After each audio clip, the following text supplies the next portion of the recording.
যে মুখে বলবে যে সে আন্দোলন করছে আমরা ধরে নিব এটা তারই এজেন্ডা।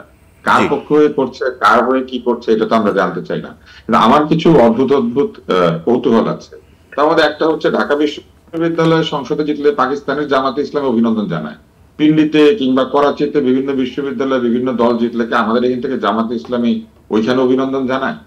এটা আমার খুব জানার ইচ্ছা। এটা হচ্ছে একটা। দ্বিতীয় হচ্ছে এই যে একটু আগে একটা অদ্ভুত যুক্তি আমি শুনলাম, সেটা হচ্ছে যে সংসদে সংরক্ষিত আসনে নারী সদস্যরা যে নির্বাচিত হন এটা পিআর পদ্ধতি। এটা পিআর পদ্ধতি না, যে পিআর পদ্ধতির কথা বলা হচ্ছে এটা হচ্ছে আসনের ভিত্তিতে সংখ্যাগরিষ্ঠ দল এই এই জায়গাতে তাদের পক্ষ থেকে প্রপোর্শনেটলি সংরক্ষিত আসনে নারীদেরকে পাঠায়। এটা ভোটের ভিত্তিতে না, কিন্তু আসনের ভিত্তিতে।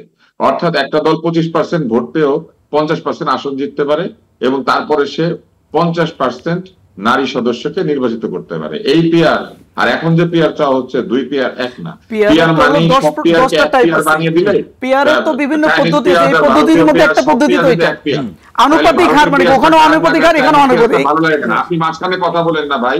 আপনি যখন কথা বলছেন আমরা মাঝখানে কিন্তু কথা বলিনি। মাঝখানে কথা বলাটা কিন্তু সঠিক না। হ্যাঁ, তাহলে আমি সারাক্ষণ কথা বলে যাব। এইবার এইটা হচ্ছে আরেকটা কুযুক্তি। আর তৃতীয় যুক্তি হচ্ছে আপনি দেখেন ঐকমত্য কমিশন আপনি বসেছেন কেন?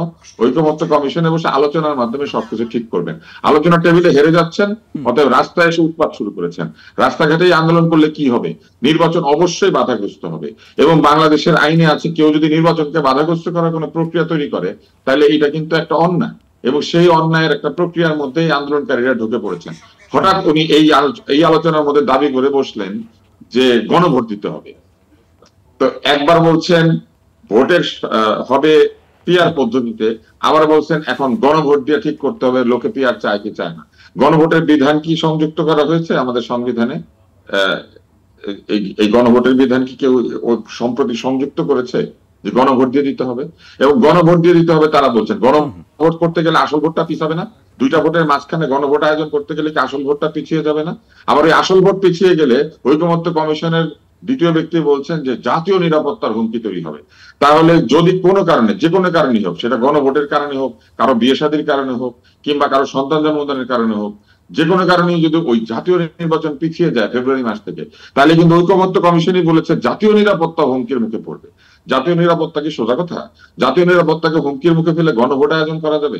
এই যুক্তিও তারা আজকে এখানে দিয়ে দিয়েছে। সবচেয়ে ভয়ঙ্কর যেটা হয়েছে, পুরো আলোচনার ভিতর থেকে তারা আলোচনা থেকে সরে গিয়ে অন্য আলোচনায় ব্যস্ত হয়ে পড়েছেন কে দিল্লি থেকে কাকে নিয়ে আসবেন। যত দেরি করবেন ভাই তত দিল্লি থেকে আসার সম্ভাবনা বাড়বে। এটাই হচ্ছে সহজ কথা। 1 বছর পরে, 2 বছর পরে, 5 বছর পরে, 10 বছর পরে নির্বাচন পিছাতে থাকেন। যত পিছাবেন ততই দিল্লির থেকে ফিরে আসার সম্ভাবনা বাড়বে। নির্বাচন পিছানো মানেই হচ্ছে দিল্লির থেকে ফেরত আনার ব্যবস্থা করা। নির্বাচন তাহলে নির্বাচনকে কোনোভাবেই বাধাগ্রস্ত করা যাবে না। সেলিম ভাইয়ের আলোচনা শুনে ফেব্রুয়ারি মাসে না, ফেব্রুয়ারি মাসে না, পারলে ডিসেম্বর মাসে নির্বাচন করা উচিত। আপনি নেপালের দিকে তাকান, নেপালেরাও তো আন্দোলন করেছে, নির্বাচন কবে দিয়েছে? তুষার ভাই অসংখ্য ধন্যবাদ। শাহাদাত হোসেন সেলিম ভাই, আসলে আমরা রাজনৈতিক পিআর পদ্ধতি কি ভারতের আগ্রাসনকে বন্ধ করতে পেরেছিল? নেপালের পিআর পদ্ধতি কি জেল দিকে ঠেকাতে পেরেছিল? আর 91টা দেশে আছে, 92টা দেশে আছে, খালি সংখ্যায় কথা বলে। তো 91টা দেশে তো জামাতে ইসলাম নাই, তাহলে কি এখন 91 দেশের মতো আমাদের দেশে জামাতে ইসলাম থাকবে না? জি, তুষার ভাই ধন্যবাদ। শাহাদাত হোসেন সেলিম ভাই, আপনার কাছে আসতে চাই যে আসলে